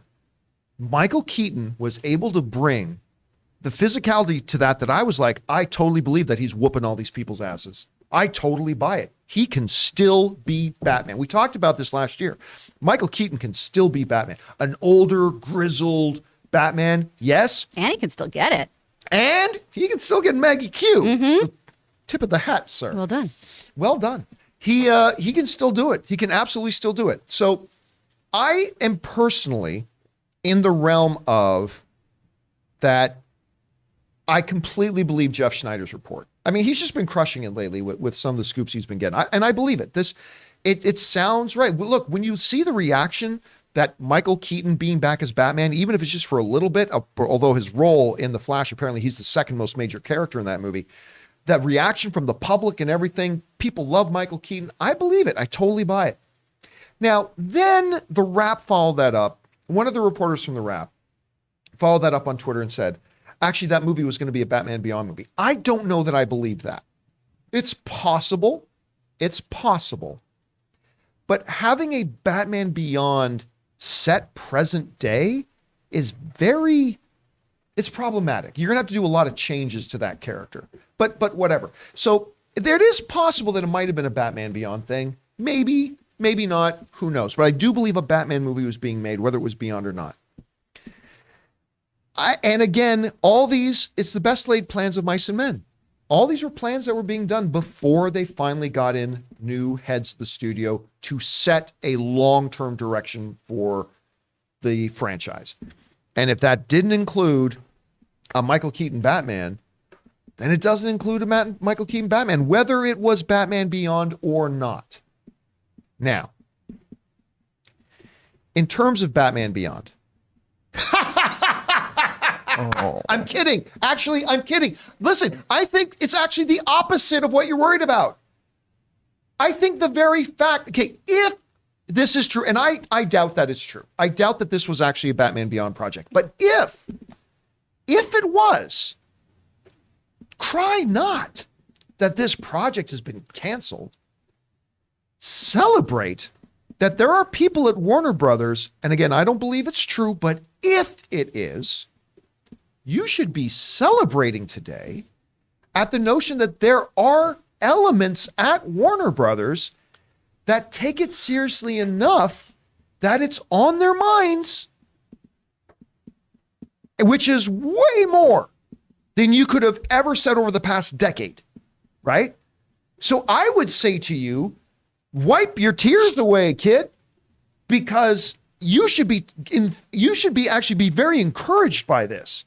That this is at least something that's on their minds. Again, I don't actually believe it was going to be a Batman Beyond project, but if it was, you should be happy. Anyway, Chris, there's been nobody more enthusiastic for a Batman Beyond project around these parts Except my than buddy. you. But what do you Yeah. take, what do you Yeah. take away from this report that we're getting? I mean, at first it was one of those things of why would you even tell me that? Why would you tell me about a thing that I don't get to have? That's just rude. But I do think, to your point, having a present day Batman Beyond ain't it. You know, Right. we've talked ad nauseum about how Batman Beyond, it is Blade Runner with a caped crusader. You know, it is so steeped in that, you know, sci-fi, far future kind of world with dealing with genetics and everything like that, that you have to place it in the distant future. Or, I mean, I guess near distant, depending on how you want to view it. And he loves physical media. He does love it. I mean, He loves this physical. Yeah, that's what I'm it talking makes about. it for the future, Rob. Look, you right. were right all along. But, you know, I'm excited that so many people are heartbroken about this, though, John, because it makes you wrong about something. The people. Oh, it happens. The people want a Batman Beyond movie. The internet was outraged. They want it. You've been saying no one wants it. Look at them. Look at them now. Hey, for small Christmas, groups of if you people want me to can have make a things lot that of I noise. want this movie. Rob, what do you think about all this? Well, I mean, I don't. Here's the thing. I too don't believe that this was going to be a Batman Beyond movie. I just don't believe it. But the thing is, a Batman Beyond movie, there's a lot of viability there, and we were talking about it on the last 2 Weekly Heroes ago. Yeah. We covered the ongoing Batman Beyond series that's out now. Neo Year. It's fantastic. I mean, it is. There's what you adapt. If this were the Marvel universe, they would do it. I have no doubt that they would, in fact, give our boy here that movie. They would use it as Neo Year. Neo Year, yeah. That's what it'd be called. It'd be called Batman Beyond Neo Year. I mean, it's all right there. And because look, the movie would be cool.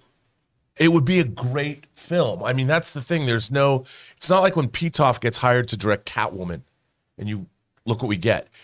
It's all the coolness. I mean, come on. The coolness of the character is undeniable. And the fact that he's a favorite in the Arkham games, and people look at the core though, you have the relationship between Bruce Wayne and Terry McGinnis. That's that mentor-student thing with the Blade Runner futuristic era. It's a no-brainer, man. It's gonna happen.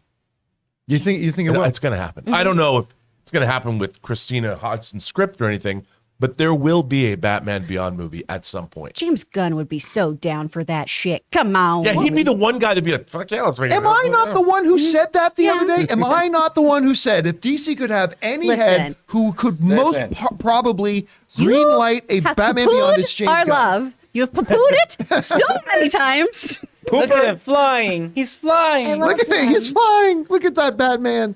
Look at that Batman nobody He's wants. so pretty. Now, Have you seen the prices in the secondary market for this Bruce Batman Wayne Beyond wants figure? him. That's a good, by the way, that's a good looking figure. It's a great Okay, listen, figure. I'm the one who said on this show, if ever there was going to be a studio head that would possibly and potentially greenlight a Batman Beyond, it is James Gunn. So, listen, again, I think I've said for the last 10 years, not going to happen, and I was right. But now, today, I think it is possible. And again, I think if you're somebody who's looking forward to this potentially happening someday, I think this story, whether it's true or not, that it was a Batman Beyond script, again, I have my doubts, but whether that's true or not, you got to be encouraged that it could be somewhere down the line here, not in the distant future either, somewhere down the line that if people at Warner Brothers are thinking about it, ideas, once they get into a studio, ideas tend to linger until they can take root and go. So I think if you're somebody who wants a movie like this, I think you take this news as good news. I think you really do. Anyway, guys, question is for you. What do you think about this story? That number one, they were looking at doing a Batman film with Michael Keaton that now appears to be dead. But then the secondary story that I don't know is as believable, but saying that it might have been a Batman Beyond film. Whatever you guys think, jump down to the comment section below and let us know your thoughts. All right, guys. With that all down, let's move on to our fifth and final main topic here today, shall we? Chris, what is main topic number 5? This one's from Lawton. Hey, John and crew. The Wrap posted an article basically detailing a report that instead of DC canceling Wonder Woman 3, Patty Jenkins actually walked off and left the project due to creative differences with executives and apparently emailing studio chief Mike DeLuca. Thoughts? All right, Mike, thanks a lot for saying that in. And this is going back to this whole evolving story about what are they going to do with DC. Now, look, they did not take over Warner Brothers, create a brand new DC studio, appoint brand new heads just to keep the same thing going. I mean, that would be idiotic. Oh, let's just keep going with the thing we have, the thing that's been consistently underperforming, other than a few flashes here and there, and just try to patchwork it together. No. We knew there were going to be big changes, but which changes? How far stretching will those changes be? And of course, a big report came out. We read this the other day, but I'm just going to reread it again here just for a second. That the Hollywood Reporter, this is what started this whole thing off. Okay, I'm just going to read it here. Then we read this yesterday, but the Hollywood Reporter wrote this in their outlet the other day. Part of the plan could entail a truly fresh start and having no baggage from any previous regimes as they set about resetting, how DC movies and shows are made. So that was really the thing, that this thing that went off that was in the Hollywood Reporter kind of causing this thing. And we found out that Wonder Woman 3 had been canned, all this kind of stuff. Well, James Gunn put out this tweet, and we read this yesterday, but let's bring it up here right now. And just to refresh our memories, James Gunn got on Twitter and he wrote a bunch of stuff, but the heart of it was his very first tweet regarding it. And James Gunn said, so as for the story yesterday in the Hollywood Reporter, some of it is true. Some of it is half true. Some of it's not true. And some of it, we haven't decided yet whether it's true or not. Mm-hmm. So I think that one little statement that James Gunn put out yesterday is something we have to keep at the forefront of our minds with any development that comes out before they meet with David Zaslav and pitch their 8 to 10 year plan, right? And one of those things that he was talking about that is half true, not true, whatever, seems to revolve a little bit around Patty Jenkins and Wonder Woman 3, because apparently they didn't just straight up axe Wonder Woman 3. It was that Patty Jenkins walked away from it because they said they didn't like her story. This comes to us from the folks over at the Hollywood Reporter who wrote the following. According to those in the know, it was Patty Jenkins who walked away after receiving notes on the treatment she submitted to the studio. Apparently, her threequel pitch had character arc problems, that means story problems, had character arc problems that rivaled those of Wonder Woman 1984. We hear that Warner Brothers motion picture chiefs Michael DeLuca and Pam Abdi, the two heads who were kind of overseeing DC until James Gunn took over, James Gunn and Peter Safran, had concerns about the treatment before Peter Safran and James Gunn weighed in. The group provided notes. Jenkins fought back and defended her visions that the threequel's characters arc were solid. Jenkins was given the opportunity for another pass, but opted to walk. So, if we break this down, what apparently happened was that Patty Jenkins submitted her treatment for the film. The people in charge at the time, the two Warner Brothers studio heads, people in charge at the time, looked at and said, this is not good. They gave her notes. They said, you're going to need to make some changes. To which Patty Jenkins said, fuck you very much, and decided to walk. Now, in that light, it's not tremendously unlike the Edgar Wright situation with Ant-Man. I mean, obviously there were some big differences there. Like 5 years had passed between when Edgar Wright came on to do Ant-Man, and then the MCU evolved and changed, and Kevin Feige realized that the Ant-Man that Edgar Wright was going to make, that he wanted him to make initially, no longer fit with the MCU that they had, wanted him to make changes. Edgar Wright says, this is the movie I want to make, and they amicably parted ways. So there's a little bit of similarities here with that, a few, at least at any rate. But Patty Jenkins appeared that she wanted her movie to be a certain way. And this was all before James Gunn and Peter Safran took over. So it's very possible that James Gunn and Peter Safran could have stepped in and said, if yesterday's Hollywood Reporter thing is correct, and they just want to start fresh, that they might have killed Wonder Woman 3 anyway. But hearing this means maybe there's a possibility that they still want Wonder Woman as a part of their plans. Me personally, I still think what they're actually looking at is a fresh reboot. Again, we don't know that. That is us just speculating based on the little bit of information that we have. But it does feel like they want a fresh start anyway. But it sounds like this thing was kind of sabotaged before it even got to James Gunn and Peter Safran. So anyway, Rob, you hear this story about Patty Jenkins, who, listen, Patty was writing when the first Wonder Woman came out, which was a huge triumph. That movie was a triumph. And she was on top of the world. Since then, she's lost Cleopatra. It looks like she's lost the Star Wars movie. It now appears she's lost Wonder Woman. Not a great series of events for her right now. She's a great director. I mean, Wonder Woman 84 was a stinker.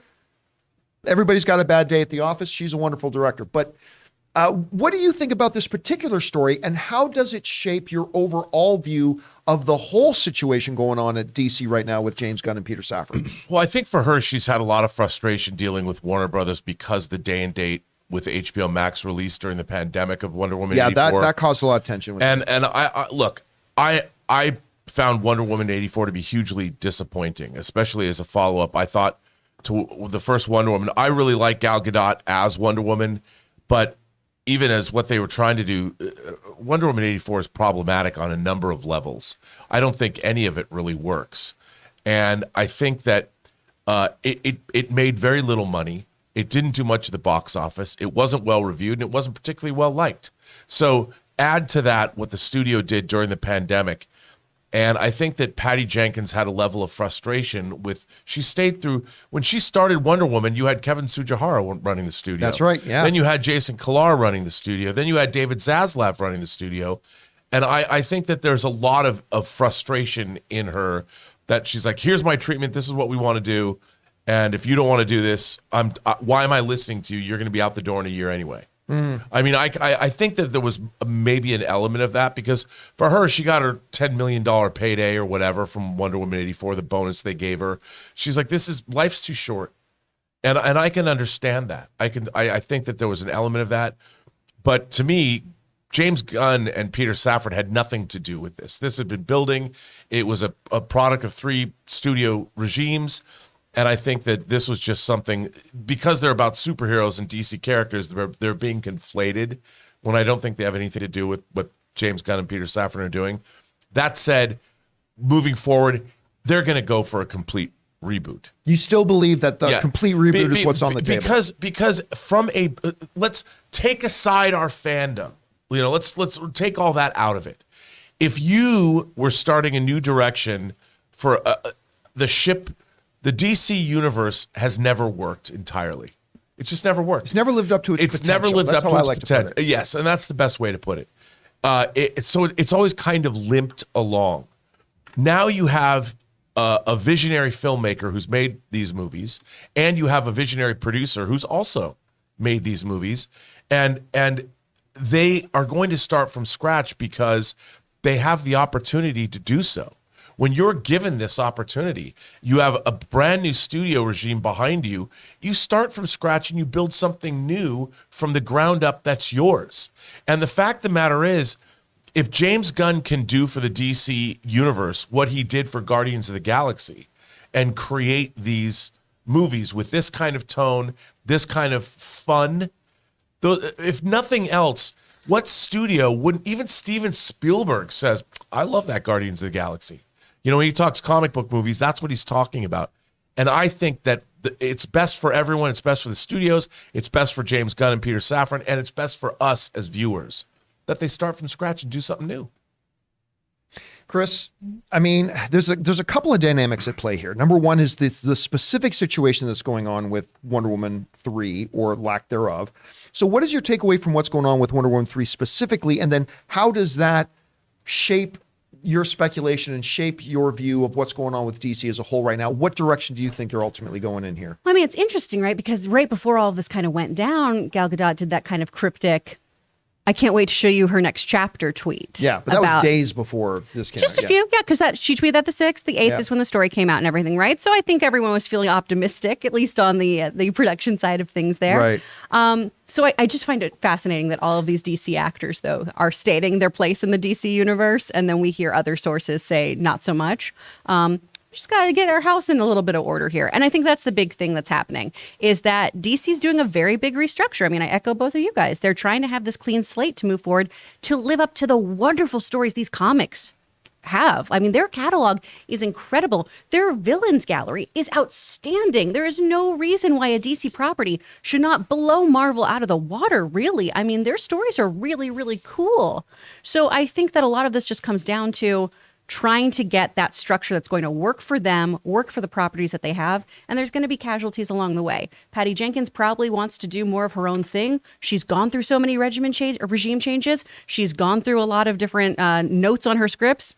Maybe didn't take some of the ones she should have, if we can look to Wonder Woman 84 for anything. But I think a lot of this really is just trying to get DC where it needs to be. I don't think it's anything personal. I don't think there's anything nefarious happening in the wings. I think there's just been some creative differences trying to get this structured properly.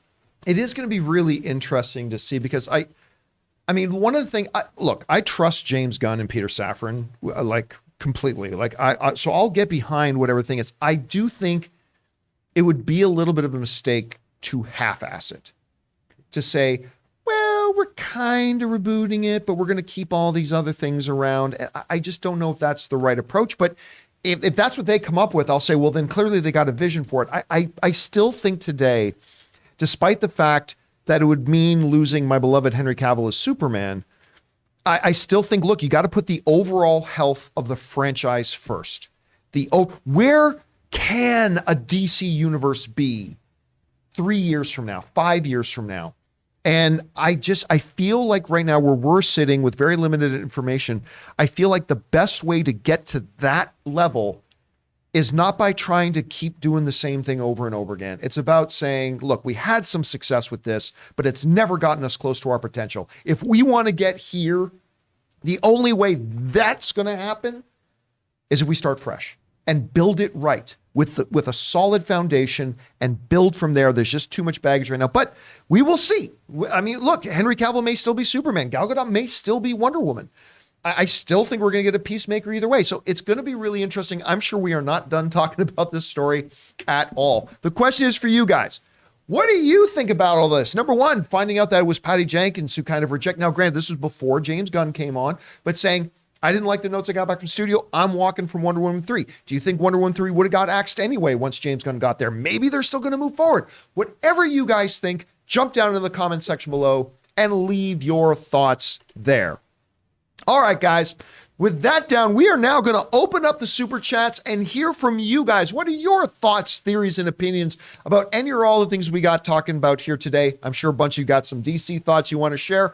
Go ahead and fire those in. Now, before we get to those, we want to take a second to thank the main sponsor of our show here today, my mobile service provider, Ryan Reynolds' own Mint Mobile. Guys, we want to thank a sponsor of this video, Mint Mobile. This holiday season, the best deal in wireless can only be found at Mint Mobile. Right now, when you switch to Mint Mobile and buy any 3-month plan, you get another 3 months for free. Mint Mobile lets you order and activate from home with eSIM, while saving tons on phone plans starting at just $15 a month. You guys know I've been using Mint Mobile long before this holiday deal, and I have to say it is the perfect time to switch. I have absolutely loved using Mint Mobile, and like I've told you guys many times, I am now spending less than 1/3 of what I used to spend under one of the other major mobile carriers. And now with the whole buy 3 months, get 3 months free deal, it's even better. All of their plans come with unlimited talk and text, plus high-speed data delivered on the nation's largest 5G network. Use your own phone with any Mint Mobile plan and switch easily and effortlessly with eSIM. Or if you need a new device, for a limited time, get 6 months of free service when you buy a select device and plan. So guys, for a limited time, buy any 3-month Mint Mobile plan and get 3 more months for free by going to mintmobile.com/Campea. That's mintmobile.com/Campea. Cut your wireless bill to $15 a month at mintmobile.com/Campea. And thank you to our friends at Mint Mobile for giving me an amazing cell phone service, paying literally less than 1/3 of what I used to pay with one of the major carriers. And of course, for being a sponsor of the John Campea Show. All right, guys, With that all down, let's now get over to your super chat, shall we? Chris, what are people asking in the live chat? From Stubble McShave, T Swift, Johan Rennick, director of Chernobyl, started as an artist. He directed his own and other artists' music videos, and now he's an accomplished director. Yeah, now look, let me be very clear. I ain't saying that her movie's going to be worth shit. I'm not saying it's going to be any good at all. I'm just saying that she is following, as Chris pointed out, she is following the traditional path. And instead of them trying to hand her some big blockbuster movie when she's never directed a feature before, a smaller, more intimate Searchlight Pictures kind of film, this is the right way to do it. And then we'll see if she can actually have the chops to be a director or not. And she wrote it herself. It will be fundamentally unfair, though, if this jerk ends up being like the ultimate ruler of the music universe and then ends up like winning an Academy Award. Like, that'll just be unfair. But I mean, we'll see. All right, what's next? From the OK Channel, do you think the closer we get to Batman's copyright lapsing, the more likely Batman Beyond becomes? No. And by the way, they will never let that copyright lapse. Listen, the lifespan of copyright used to be a lot shorter than it is now. And do you know who's been at the forefront of getting those copyright things pushed more and more and more? It's been the entertainment industry. Disney ain't willing to let Mickey Mouse ever go into the public domain.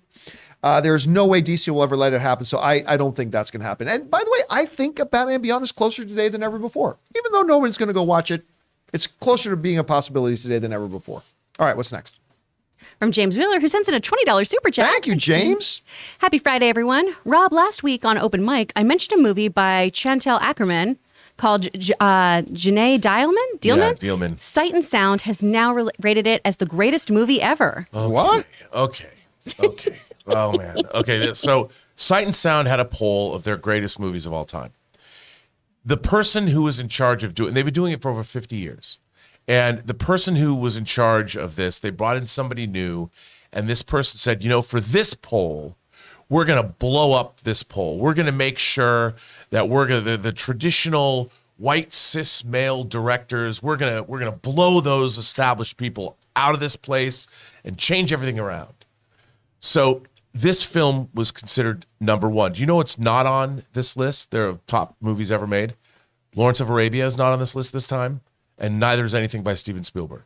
Wow. Now I understand that it's not necessarily a bad thing to shine a light on much more of world cinema and movies that we haven't seen before necessarily. But the problem is, if you go in and you're setting, they announced this person making this list said, I have a political agenda behind the list I'm doing. So it was no longer first and foremost about the movies themselves. It was about they're making a political statement with the list. They said that. I will say this. If you are upfront and clear, say, here are my parameters for the list I'm making, as long as you make it clear when you're putting out a list like that, you're saying, here are my parameters.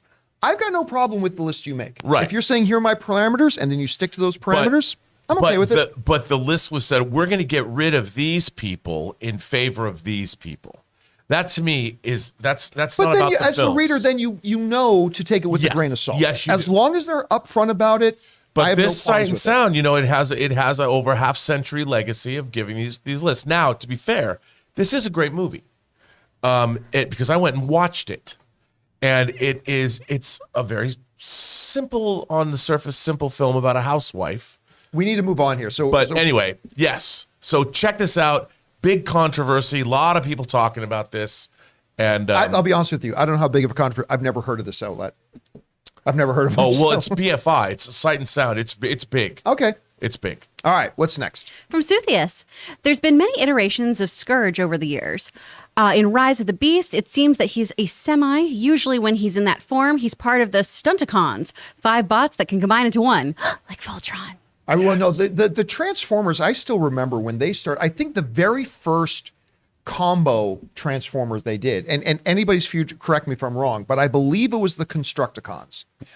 I had it. Yeah, I had it too.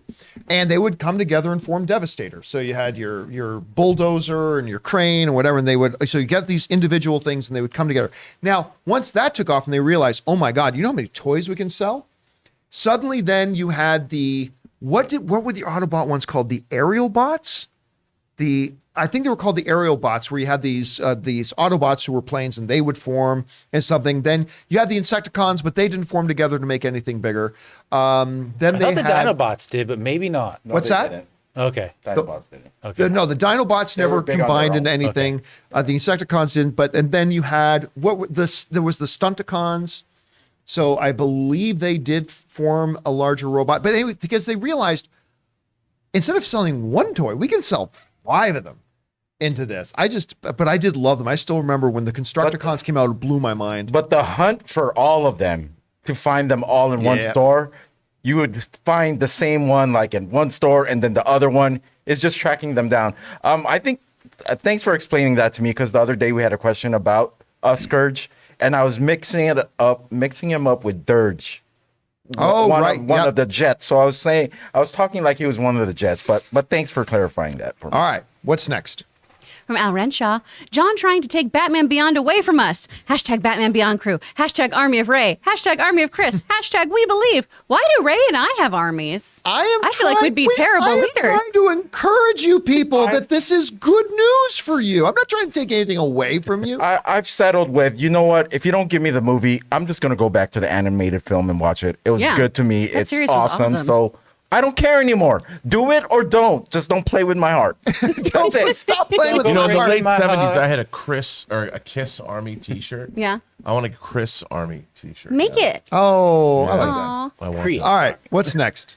From J Master, John Baker Mayfield leading the Rams into the final 90 seconds to a 98-yard drive win on the TNF. So many words I don't know. The great thing about sports is it's real life drama. You couldn't have written the script. For those of you, just quickly, Baker Mayfield 48 hours ago was on another team. He gets told he's going to be the third string quarterback. He asked to be released. They release him. The LA Rams pick him up. He gets on a plane, flies to LA, sleeps in his hotel, wakes up the next day and goes to the stadium for the game.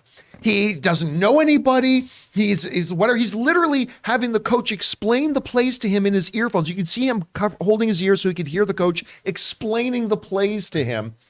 They come out, he gets his footing under him, and then with 1 minute and 30 seconds to go, they're on their own 2-yard line. They're down by 6 points. They need a touchdown. And with like 6 seconds left, he throws a 20-plus yard touchdown to win the game. You can't write Hollywood endings like this. I mean, you could. They'd be like, that's a male Mary Sue. Yeah, that's exactly. That's too unbelievable. But it did. It was incredible drama for sports. It's one of the reasons I love sports. All right, what's next? I want a channel now called Hail Mary Sue. My Comic Planet, who sends in a $20 super Thank chat. you, My Comic Planet.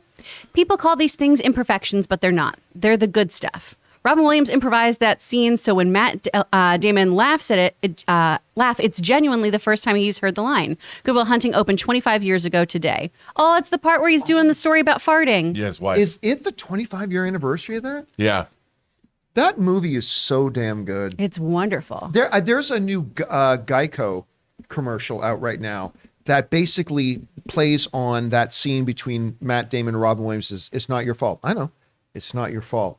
I know that scene gets me every time. But have you seen it where the little gecko Geico is talking to the bikers? You deserve to save. Or no, you deserve to save. I know. It's like, it was actually a really good homage to it.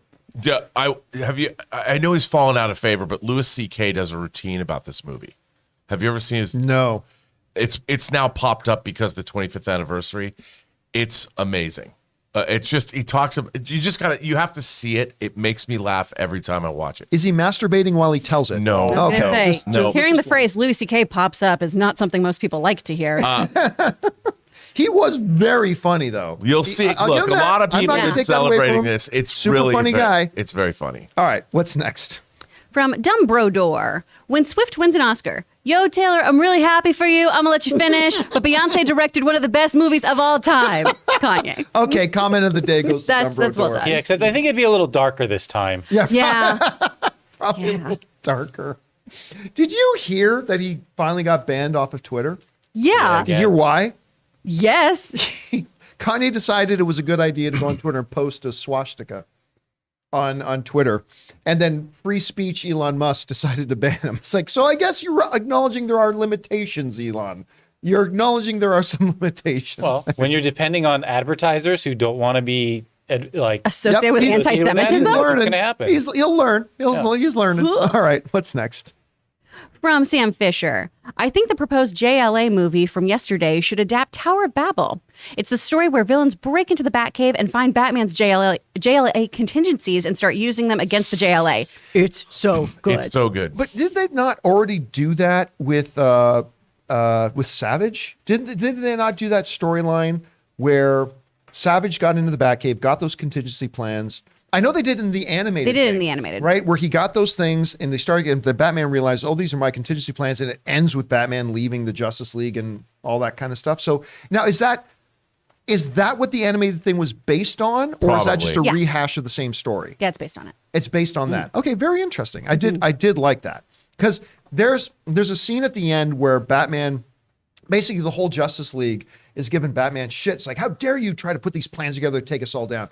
And Batman gives this great speech. He says, if you guys don't recognize that going the wrong way, we are the biggest threat to the world, then I have no place here. And he turns around and leaves. And then Superman catches up with him. It's a great line. Superman catches up with him. How do you do that? Batman's so fast. He's so quick. You can't see me. I'm Batman. Superman catches up with him just before he leaves. And he says, I wonder, do you have a contingency plan for yourself? He goes, yeah, you. And then he walks up. Batman is the biggest badass in the world. It was a really good, really good part. Anyway, all right, what's next? From Dumbledore, it seems like the previous people in charge of the DCEU allocated any existing DC characters to filmmakers and let them do whatever they wanted with it. There was this philosophy going around, which I argued with all the time, but people didn't want to listen to me, that you got to let the artists control their movies. Just let them do whatever movie they want. It's like, how do you think Marvel got to the place they went? Because they had a guy in control who was guiding the overall story of it. Because on the one hand, fans would say, we want a great interconnected universe, but we want each director to do whatever they want to do. Guess what? Those two things Get cannot on the 405. Yeah, those two things can't coexist. You can't just hand a director a movie and say, do whatever you want, and then expect to have any kind of a cohesive shared cinematic universe. They cannot mutually exist at the same time. They are mutually exclusive. And that's why I've always told people that the biggest studio of studio interference is Marvel. And there's a reason that's the fact, and it works for them. Very specific circumstances is different from the type of studio interference to try to get into The Godfather if you watch The Offer. But there's a specific reason. But yeah, that's why. So DC had a Jesus take the wheel like stance. It was more like hold my beer. Yeah. Give me my All right. From What's next? Ty Burton. Chris, hi. Happy Muppet Christmas Carol Director's Cut Day. Now, when can we expect your audio commentary? Ty, I am watching this film tonight with my buddies. I already have half my pajamas on because we're having a pajama party. We're doing an eat along. We're going to watch Elf. We're going to eat a whole bunch of spaghetti. Then we're going to watch the full, wonderful edition of Muppet Christmas Carol with When Love Is Gone in it because it narratively needs to be there for the end song to make sense. I'm so excited. When we do our screening of The Descent, is that also going to be a pajama party? On a fresh day in hell? What? All right, what's next? Anubis Genocide. Hi, John and crew. Any games announced at last night's Game Awards stood out and caught your eye? You know what? I was watching football. I didn't actually watch the Game Awards. I was I was quite busy. Now I'm going to watch it. I've got it all set up because I want to watch all the previews. I saw the Fallen Order sequel preview. I think Jedi it was Survivor. Jedi Survivor, which it was okay. The preview for that was okay. It wasn't as good as the preview for the first game, but whatever. But I will get caught up in that. But I haven't really seen the rest of it The yet. Final Fantasy game looks There's a new Final Fantasy. Looks really, really good. Okay. Yeah. All right. What's next? From Bruce Lum. Hey, John. Great show as always. Thank you, Bruce. If Lobo is to DCEU as Deadpool is to MCU, then could DC make a Lobo movie as R-rated since the character can be foul-mouthed? What are your thoughts? Bring on the filthy. Would James Gunn make an R-rated movie? I don't know. Yeah. Yeah. James Gunn will have no qualms about letting something be rated R. He's not going to go out of his way to make things rated R. I don't think we'll ever get an R-rated Batman film. I don't think we should have an R-rated Batman film. But other properties in DC, James Gunn will have no problems making things R-rated. Not at all. All right. What's next? From Collins E. Today, there's a devastating report in the New York Times regarding the abysmal box office of Oscar bait movies. Sadly, the trend of audiences only seeing blockbusters in theaters is accelerating. Well, I mean, I was looking at that article earlier. Actually, let me pull this up right now just quickly. So here's, now get this. Let's see where we are. Armageddon Time cost $30 million and it made $1.9 million at the North American box office. Tar cost $35 million, that included marketing, by the way. Ticket sales totaled $5.3 million. Universal spent around $55 million to make and market She Said, which took in $5.3 million. Devotion, this is the big flop, is Devotion, unfortunately. Devotion costs well over $100 million to make and market. Now remember, that's not just production market, that is also the marketing budget on top of that. $100 million to make and market, and it made $14 million in ticket sales. But here's the thing. In the midst of all that, we have also talked the last couple of months about a number of little sleeper movies that came out and really, really did quite well. Here's the thing. She Said was a movie that we came out of CinemaCon and I said, nobody's going to go see this. They did a terrible job marketing that. Terrible. Horrible job marketing that thing. Armageddon Time had a basically non-existent, absolutely non-existent marketing campaign. Tar had an absolutely non-existent marketing campaign. I mean, so as opposed to previous years where films like this came out and they put marketing, like legitimate marketing behind it and gave them legitimate marketing campaigns, other than Devotion did have a legitimate marketing campaign. Terrible title for that movie. Terrible title for the movie. Sounds like a faith-based movie. And they just weren't able to sell. But that one had a legitimate marketing campaign. None of the rest of them did. And so I'm not, but again, these are also ignoring the fact that there were some pretty good sleeper hits as well. But you know, that's year to year. But if you're not going to seriously get behind your film and market it, then you're making it for the home video market, and you can't expect any kind of real sales from the box office. And by the way, these numbers also don't count international markets, but those are pretty small as well, so it almost doesn't matter. All right, what's next? From Murray Reich. Are you seeing The Mean One? Reviews are bad. Yeah, you know what? This. I was very excited to watch The Mean One, but the first review I read, I think it was from Variety, said called it literally its headline, it's a bore fest. I'm like, okay, nope. Yeah. I wanted to see it's so stupid, but it makes you giggle a lot. That's exactly what I would be looking for, but wasn't there. My headcanon is that just Jim Carrey's Grinch does murder people in that movie. Absolutely. And increases my viewer experience. All right, what's next? From CJ Rebirth, I was 6 when I first saw live action Grinch in theaters. You had Jim Carrey, Taylor Momsen, James Horner's music, and yes, I prefer it over the cartoon. Same. You know what? I love the original cartoon.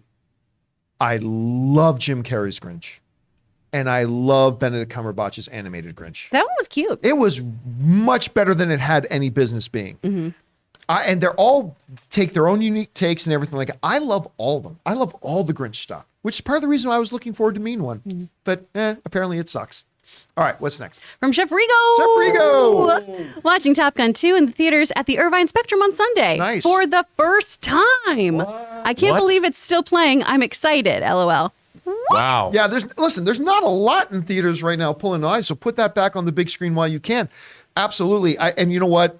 If you're watching it for the first time, we alluded to this earlier, on the big screen is the way to see this. Oh, movie. yeah. Yeah. It is not going to be the same experience watching it on your TV. I don't care if you've got like a home projector, like I don't care if it's 150 inches. It will not compare to watching it on the big screen. You're seeing it the right way. I hope you have a good time. I like that movie theater too. Ann and I go there once in a while now.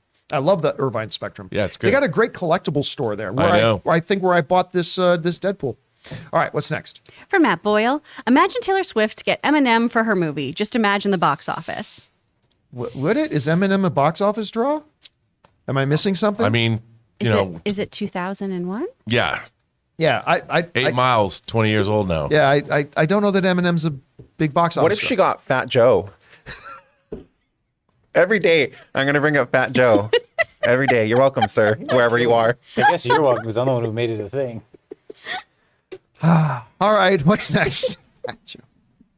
From Trevor. Although there were lots of announcements, Hades 2, Elden Ring, and God of War, Ragnarok winning all the awards, Al Pacino, the big moment was giving Rabbi Bill Clinton his due. I have seen headlines about the Rabbi Bill Clinton thing at the video. I have no idea what people are talking about. I don't know about this I have either. not watched I just it, went so and I'm watched gonna, trailers. I didn't know they announced Hades 2. Hades Ann and I love Hades. We've got it. It's available. It's one of those great games that is on the Nintendo Switch.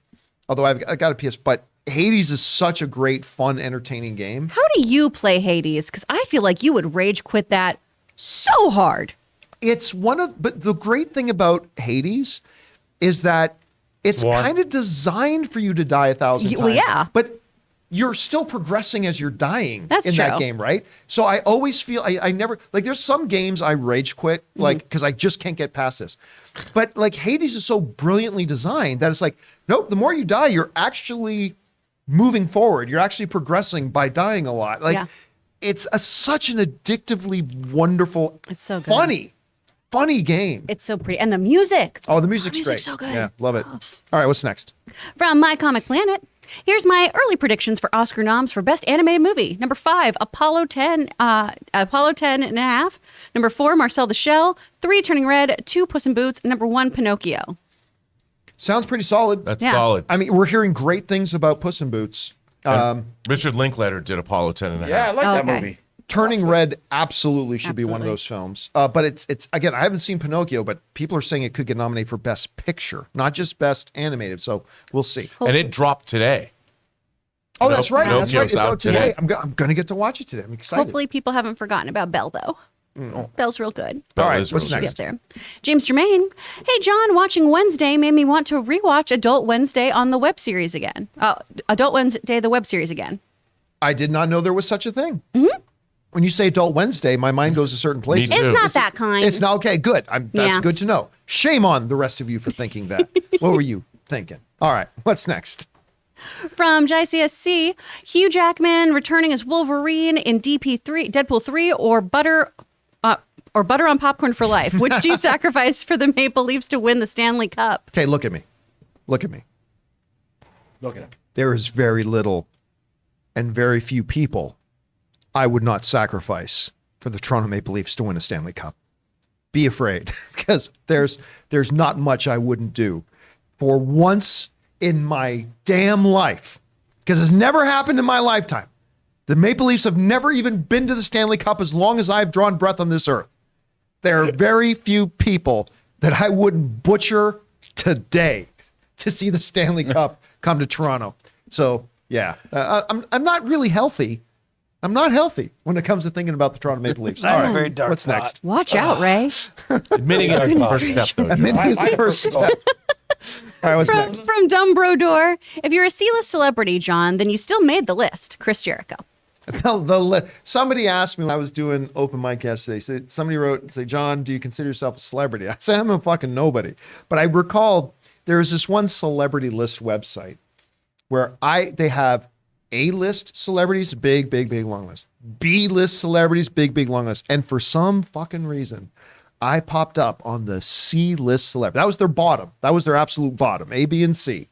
And I popped up on the C-list with me and like, what's the celebrity chef? Like the Barefoot Contessa's husband. Jeffrey. Sure. Jeffrey Garten. He's that- a C-list? Absolutely not. I got put on a list there too. So I'm like, wee! Jeffrey Garten's a treasure. I always thought you defined your celebrity status by how much you can get for your cameo videos. Oh, that's not bad. You know what's funny? You bring that. Somebody asked me about Cameo yesterday. Aren't you on Cameo? I was on Cameo until I just felt too guilty because when you're on Cameo and you get a Cameo order, you only got a couple of days to respond to it, or else Cameo will refund people's money. Right. And that was happening because I just was too busy to get around to them, and I felt too guilty about it. So I left Cameo, and I haven't done it since. Because if I can't get to people's stuff in a timely manner, then it's unfair that I'm on there at all. So I told Rob we should do a cameo roulette where you don't know who of us you're going to get, but you can send it. Yeah, the John Campea show cameo roulette. That'd be pretty funny. all right, what's Try that. next? From Quentin Tarantino Turner. The mean ones. Can you say that again? That sounds Quentin great. Tarantino Turner. Can you say that again?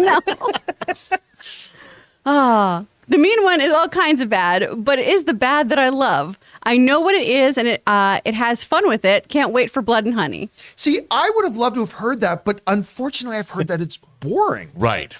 And that's one thing those types of movies cannot be. No. Let's just look at the trailer for Cocaine Bear, right? That movie looks like it is anything but boring. But you can be a lot of things to be a good, bad movie. Boring's not one of them. That is the one sin you can't get away with. All right, what's next?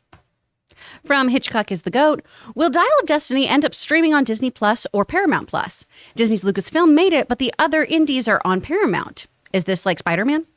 That's a very good question. I got to imagine maybe one of the things that caused them to hold up on the project for so many years is waiting to get those lapsed licenses back. I can't imagine it not being on Disney Plus. That's a very good question. The real question is, does the movie begin with the Paramount Mountain dissolving into something? I mean, no, they're not distributing. That would be like putting the 20th century. I know, but it's like that's so iconic. I know. I mean, it's how do you we just watched Temple of Doom, and like, what are you gonna do? Yeah, Well, they'll have a mountain. It just won't dissolve. It's not important. Ooh, you could dissolve the castle into, I don't know, Neuschwanstein or something. Well, that could be kind of cool. Yeah. You've seen a castle that blows up in the trailer. Oh, yeah. What if you went from the Disney trailer, the Disney, castle To fade into like a castle background. 1944? That's a great idea. That would Yeah. be dope. That's like a that. really good idea. It's what All they right, pay me the big bucks for.